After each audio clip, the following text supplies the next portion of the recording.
Miesha Tate, former UFC and Strikeforce bantamweight champion of the world, is coming back for another fight against Julia Avila, who is incredibly tough. She's a berserker. She doesn't stop. She doesn't quit.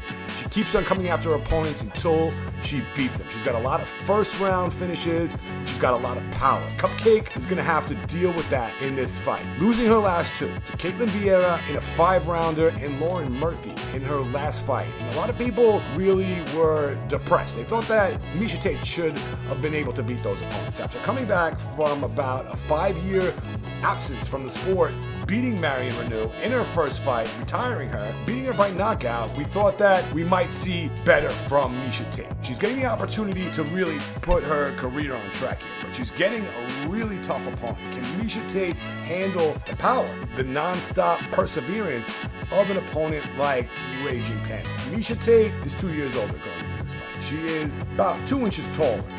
Although she is the bigger woman, she's going to have to deal with someone who's just going to come at her, continue to come at her, not stop, and really look to break her.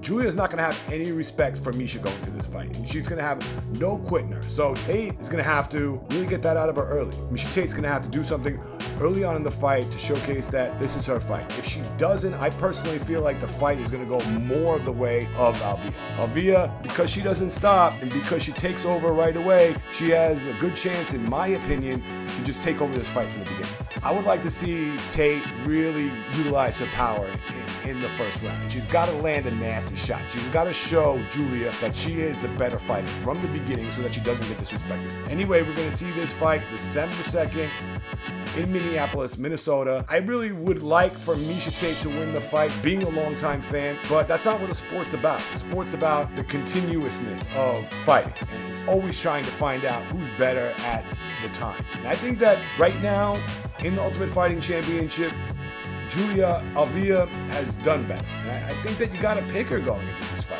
I mean, unless Miesha really does something to stop her early on, then I really feel like the fight's going to go away. Miesha only has 3 rounds in this fight, so this is going to be a short fight. Miesha has more experience in long fights, in 5-round fights, but it's not going to be one of those type of fights. It's going to be a 3-round fight. That's where Avila's been able to shine. She's been able to just go out there and just wreck house in the first 3 rounds. We'll see what happens here. It's dangerous territory for both women. I'm going to pick Julia Avila to win the fight.